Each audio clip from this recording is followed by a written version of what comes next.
Сюда вошли вот, легенды, сказания, предания, всевозможные упоминания, история об азизах в первой части книги и непосредственно сами азизы, то бишь фотография места, где они находились, либо могли находиться, приводится карта и координаты.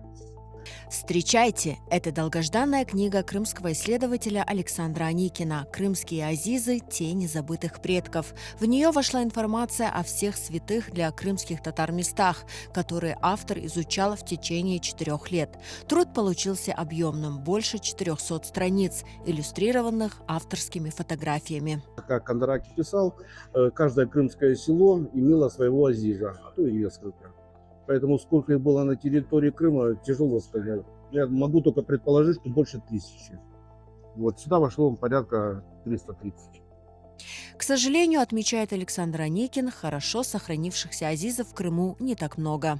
Сохранилось буквально около 50 азизов. Вот, около 50, может даже и меньше. Вот, некоторые находятся в плачевном состоянии, некоторые уже не существуют как азизы.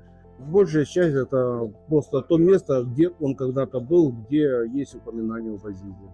Александр Аникин – известный исследователь азизов. Несколько лет он собирал информацию о них, иногда буквально по крупицам, и охотно делился находками в соцсетях. Первый азиз, который посетил Александр Аникин – это знаменитый Хархазизлер в Белогорском районе.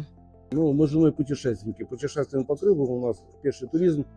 Путешествуем более 10 лет. Ну и как-то, сидя за компьютером, я попал на список, опубликованный в «Голосе Крыма», который опубликовал Нариман Абдулвапов. Вот, крымские азизы. Вот, посетив один, и как-то стал интересоваться, вот, стал читать больше, посмотрел его историю, и как-то вот это оно затянуло меня. На каждом азизе наступает чувство спокойствия, какого-то душевного спокойствия. Вот. Сидишь, и вот такое ощущение, просто не хочется уходить. В Крыму еще остались азизы, которые Александр Аникин не исследовал, поэтому его увлекательная и полезная работа продолжается. В планах у автора дополнить издание новыми сведениями.